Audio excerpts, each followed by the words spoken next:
अस्सलाम वालेकुम, मेरा नाम है अकील हनीफ और आप देख रहे हैं एटी ऑनलाइन।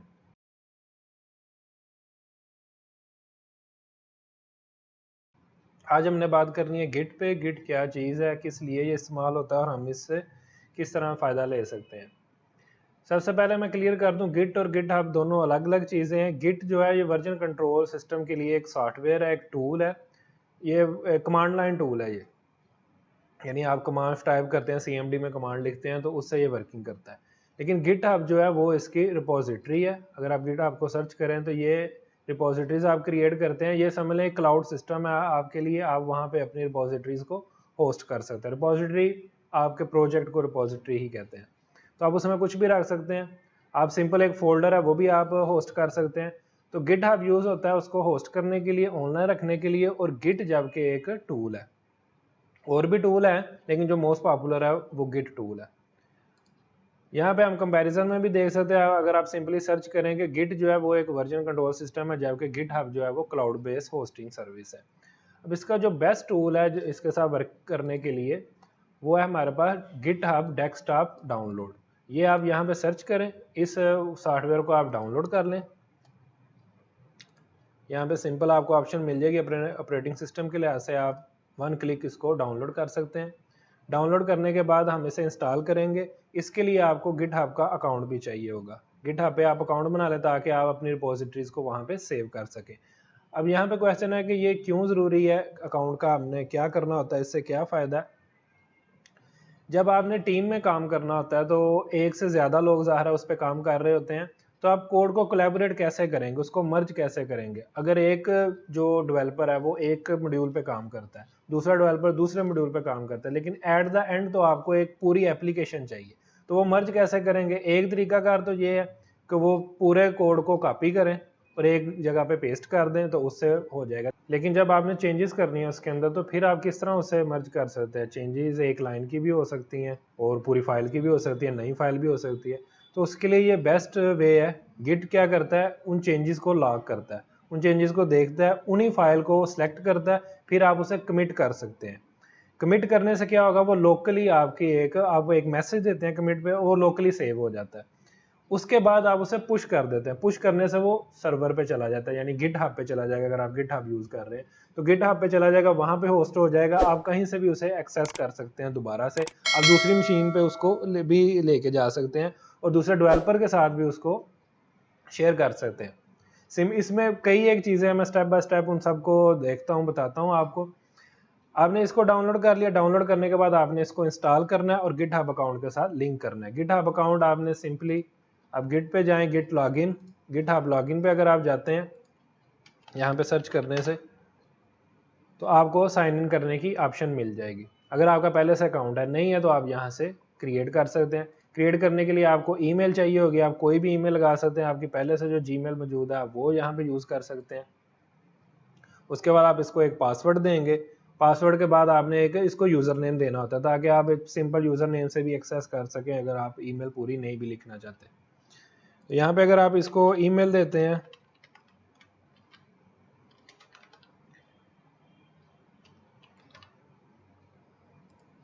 इसके बाद पासवर्ड की ऑप्शन है। आप यहाँ पे एक स्ट्रॉन्ग पासवर्ड सेट करेंगे इसका। यहाँ पे आप यूज़र नेम दे सकते हैं, बल्कि आपको देना ही होगा यहाँ पे 1 2 3 कुछ समथिंग जो भी यहाँ पे अवेलेबल हो आप कर सकते हैं। और इसके बाद आपसे ये पूछेगा कि आप प्रोडक्ट की अपडेट्स वगैरह रिसीव करना चाहते हैं या नहीं इस ईमेल पे। वो आपकी मर्ज़ी, आप यस नो वाई या एन कुछ भी आप यहाँ पे कर सकते हैं। उसके बाद आपको एक पज़ल सॉल्व करनी होगी, जैसे कैप्चा की तरह ये भी। तो यहाँ पे मोस्टली यही पूछा जाता है कि स्पायरल को पिक करें, जो पिक द स्पायरल गैलेक्सी। तो उसको आप सिलेक्ट करेंगे तो यहाँ पे ये जो है आपसे मल्टीपल टाइम पूछेगा। जितनी दफ़ा भी ये आपका करेक्ट नहीं हो जाता तो आपका ये एक अकाउंट बन जाएगा। ईमेल से आपको वेरीफाई इसको करवाना पड़ेगा। आपको एक ईमेल में लिंक आएगा, वो लिंक आप क्लिक करेंगे तो ये वेरीफाई हो जाएगा। आप सिंपली फिर अपने उस ईमेल या यूज़र नेम और पासवर्ड के साथ इस पर साइन इन कर सकते हैं। साइन इन करने के बाद आपने अपनी जो डेस्कटॉप जो है गिटहब डेस्कटॉप एप्लीकेशन है वो इंस्टॉल कर लेनी है। और उसके इंस्टॉल करने के बाद आपके पास सिंपल एक लिंक आएगा, वहाँ पे आपने एक बटन होगा, आपने सिंपली वो प्रेस करना है, ये आपको ले जाएगा ब्राउज़र पे। ब्राउज़र पे आपने सिर्फ उसको अलाउ करना है, यानी वन स्टेप इसकी है, आपको यहाँ पे लॉगिन करने की भी ज़रूरत नहीं है। ब्राउज़र पे सिंपल आपने एक बटन प्रेस करना है कि हम इसे ऑथोराइज़ कर रहे हैं, और उसके बाद आपका जो है वो जो गिटहब डेस्कटॉप है उस पे ये लॉगिन हो जाएगा। डाउनलोड कंप्लीट हो चुका है। आप इसे ओपन करेंगे, ये कुछ सेकंड लेगा ओपन होने के लिए, तो उसमें आपने ये नहीं करना कि आप बार बार करें, फिर वो एरर देता है उस चीज़ पे।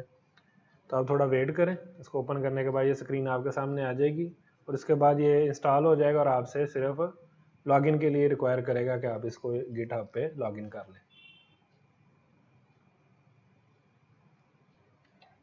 ये लॉगिन स्क्रीन आ गई है सामने। यहाँ पे ये ऑप्शन है आपके पास साइन इन टू github.com। ये इंटरप्राइज है, ये हमें इसकी ज़रूरत नहीं है, ये हमारा अकाउंट भी नहीं है। हम सिंपली यहाँ से करेंगे तो ये इसको इस पेज पे ले आएगा और ओपन गिटहब डेस्कटॉप।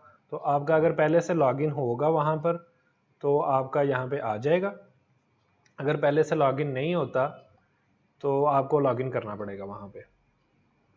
यहाँ पे आप मैनुअली कॉन्फ़िगर कर सकते हैं या जो भी ऑटो कॉन्फ़िगरेशंस हैं वो आप ले सकते हैं और इसको फिनिश करें। तो ये आपका जो जितनी भी रिपोजिटरी अगर आपके पास पहले से बनी हुई हैं वो या सारी यहाँ पे आ जाती हैं, और आप न्यू रिपोजिटरीज भी क्रिएट कर सकते हैं। इस लेक्चर में मैं आपको न्यू रिपोजिटरी के बारे में बताऊंगा आपने कैसे क्रिएट करनी है। अगर आप यहाँ पर देखें अपने डेस्कटॉप को तो ये सारी रिपोजिटरीज यहाँ पे भी आती हैं, आपके ब्राउज़र पे भी शो हो रही हैं। अब लाइक आपके पास आपने कोई भी प्रोजेक्ट है आपका जो आप गिट पे होस्ट कर गिटहब पे होस्ट करना चाहते हैं इस टूल को यूज़ करते हुए। मैं यहाँ पे सिंपल एक फ़ोल्डर बना लेता हूँ। आपका कोई भी प्रोजेक्ट हो सकता है, ज़ाहिर है वो किसी ना किसी फोल्डर में होगा। इसमें कुछ फाइल्स बना लेते हैं, सॉरी अंदर फोल्डर भी हो सकता है जी, F1 है, या आप कोई भी एक टेक्स्ट फाइल बना सकते हैं, यहाँ पे कोई भी आपकी यहाँ पे फाइल हो सकती है। तो ये आपके कुछ यहाँ पे हमने बना लिए, ये लाइक हमारा एक डमी प्रोजेक्ट है। अब यहाँ पे क्या करेंगे, ऐड एन एग्जिस्टिंग रिपोजिटरी, इस पर आप क्लिक करेंगे तो आपको वो फोल्डर या अपना प्रोजेक्ट जो है वो चूज़ करना होगा, जो रूट डायरेक्टरी होगी वो आप चूज़ करेंगे। हमारा डेस्कटॉप पे है माई प्रोजेक्ट, तो यहाँ से आप सेलेक्ट कर लेंगे।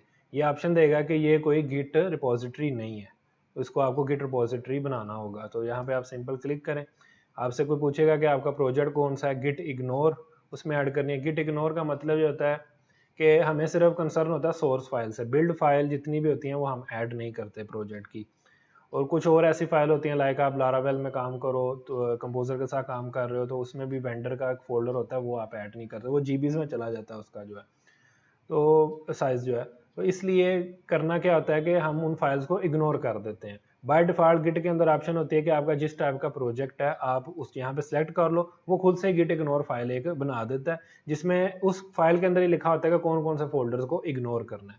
लाइक आपका एंड्रॉयड का है तो आप यहाँ पे एंड्रॉयड सेलेक्ट कर सकते हो, C++ का आप C++ सेलेक्ट कर सकते हो, जो सा भी आपका प्रोजेक्ट है। मैं लाइक एंड्रॉयड सेलेक्ट कर रहा हूँ तो आप एंड्रॉयड कर ले, लाइसेंस है हमारा कोई कंसर्न नहीं है। और रीडमी फाइल बनाई जाती है रिपोजिटरी जो गिट के ऊपर वहाँ पे गिटहब में शो होती है ब्राउज़र पे, वहाँ पे पहले पेज पे आपको जो भी आप रीडमी में लिखेंगे वहाँ पे आ जाएगा। अगर आप चाहें तो इसको कर सकते हैं, अदरवाइज आप इसको ब्लैंक छोड़ दें। रिपोजिटरी क्रिएट हो गई, क्रिएट करने के बाद इसको पब्लिश किया जाता है, पब्लिश करने पर ही ये रिपोजिटरी वहाँ पर शो होगी। इसका नाम माई प्रोजेक्ट है। अगर हम जाके यहाँ पर देखें तो यहाँ पे अभी तक कोई भी माई प्रोजेक्ट रिपोजिटरी नहीं है। मैं अगर सर्च भी करता हूँ तो यहाँ पे कोई रिपोजिटरी नहीं है माई प्रोजेक्ट वाली। जब मैं इसको पब्लिश करूंगा, पब्लिश में पूछेगा क्या नाम रखना है, क्या डिस्क्रिप्शन है, और यहाँ पे ऑप्शन है keep this code private. Private रखेंगे तो कोई भी इसको एक्सेस नहीं कर सकेगा।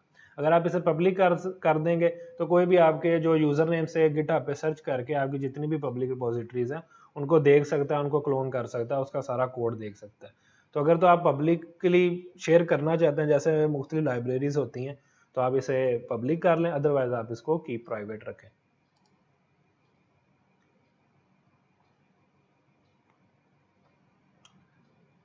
पब्लिश करने के बाद ये वहां पर शो हो जाएगी। यहाँ पर अगर मैं इसको रिफ्रेश करता हूँ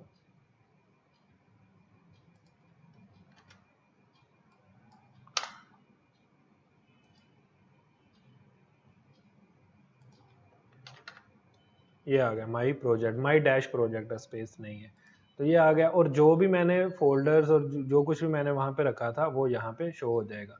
जो रूट फोल्डर है वो इसमें ऐड नहीं होता, उसके अंदर जो कुछ पड़ा हुआ वो आ जाता है। F1 txt फाइल थी उसके अंदर पड़ी हुई, वो यहाँ पर हमें शो हो गई है। और जो एम्प्टी फोल्डर्स हैं वो भी नहीं आते इसके अंदर, जैसे ये एक एम्प्टी फोल्डर है ये नहीं। और ये जो गिट इग्नोर का बताया था वो यहाँ पर ऐड हो चुकी है फाइल, वो खुद से ही ऐड कर दिया है, हमने इसको बताया था। और इसमें इसने यही सेट किया होता है कि जितनी भी ये फाइल्स हैं ना, इस तरह की जितनी भी फाइल्स हैं ये नहीं होंगी, लॉग फाइल नहीं आएगी, बिल्ड का पूरा फोल्डर नहीं आएगा, क्योंकि ये चीज़ें हमने नहीं रखनी होती, हमने सिर्फ सोर्स कोड रखना होता है। बिल्ड तो जब जो भी उसको बिल्ड करेगा क्लोन करने के बाद वो वहीं पे बिल्ड होगी, ये चीज़ होगी। अब अगर हम इसमें कुछ चेंजेस करते हैं, लाइक न्यू फाइल ऐड कर देते हैं, मैं फाइल 2 या F2 इसमें ऐड कर देता हूँ। F2 ये न्यू फाइल बना दी है, और जो प्रीवियस फाइल थी इसमें कुछ आपने डाटा चेंज कर दिया, कुछ इसमें सेव कर दिया। अब अगर हम यहाँ पे इसको जाके देखेंगे तो ये फाइल्स हमें यहाँ पे नज़र आ रही हैं। ये इसमें प्लस आ रहा है, प्लस का साइन आ रहा है, तो इसका मतलब है कि ये नई फाइल ऐड हुई है। और इसमें ऑरेंज डॉट आ रहा है तो ये अपडेट हुई है। अपडेट में भी वो बता रहा है कि ये लाइन ऐड हुई है, ग्रीन में है और इधर प्लस का सिंबल आ रहा है, तो ये लाइन ऐड हुई है। अब ये आपने भेजना है इसको गिटहब पे, या इस तरह कह लें कि आपने इसको मर्ज करना है बाकी के कोड के साथ भी। तो आप इस पर कोई भी दें, कुछ मैसेज लिख सकते हैं बाद में याद रखने के लिए कि इसमें क्या चेंजेस की गई थी। सम चेंजेस मैंने जो है वो मैसेज यहाँ पे, आप कुछ भी लाइक लिख सकते हैं। इसी के हवाले से आप लिखेंगे आपने क्या चेंज किया है, कोई नया मॉड्यूल ऐड किया है या कोई उसमें आपने फाइल ऐड की है, कोई फंक्शनलिटी ऐड की है, तो वो यहाँ पे आप कर सकते हैं। ये करेंगे। आप चाहें तो इसमें से सारी फाइल्स भी कर सकते हैं और इसमें से सिलेक्टिव फाइल्स भी कर सकते हैं। कमिट टू, कमिट हो गया। अब कमिट से ये सिर्फ लोकल पे रहता है, इसको आपको पुश भी करना होता है, पुश ओरिजिन। तो आपको इसको पुश भी करना होता है, यहाँ से भी आप कर सकते हैं, यहाँ से भी कर सकते हैं। अब इसको पुश कर दें तो ये एक कमिट जो है आपने उसमें पुश कर दिया, पहले आपने इसे कमिट किया और अब इसको आपने पुश कर दिया, ये अब हमारे गिटहब पे चला गया। हिस्ट्री में आप सारी चेंजेस दे सकते हैं। सबसे पहले एक इनिशियल कमिट होती है जिसमें सारा कोड फर्स्ट टाइम जब आप इसको करते हैं पुश करते हैं तो उसमें चला जाता है। अब नेक्स्ट मैंने जो किया वो आ गया सम चेंजेस यहाँ पे, और अगर इसको हम रिफ्रेश करेंगे तो यहाँ पे कमिट्स भी शो हो रही है, यहाँ पे भी आपको वो हिस्ट्री उसी तरह शो होगी और ये फाइल भी यहाँ पर आ गई है,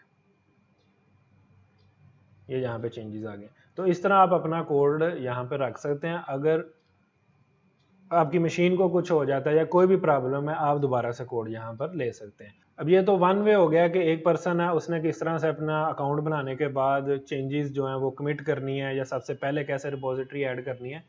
अब रह जाता है कि जो दूसरे हैं उनके साथ आपने किस तरह से इसको शेयर करना है, दूसरों को किस तरह से ऐड करना है इसके अंदर ताकि वो भी क्लोन कर सके। क्योंकि आपकी रिपोजिटरी अगर प्राइवेट है तो कोई भी उसे एक्सेस नहीं कर सकता, वो एक्सेस फिर आप सिलेक्टिवली दे सकते हैं किसी को। अगर तो पब्लिक हो फिर तो कोई भी उसे एक्सेस कर सकता है। तो उसको किस तरह से मैनेज करना है ये हम इंशाल्लाह अगली वीडियो में देखेंगे। अभी तक के लिए इतना ही। अल्लाह हाफिज़।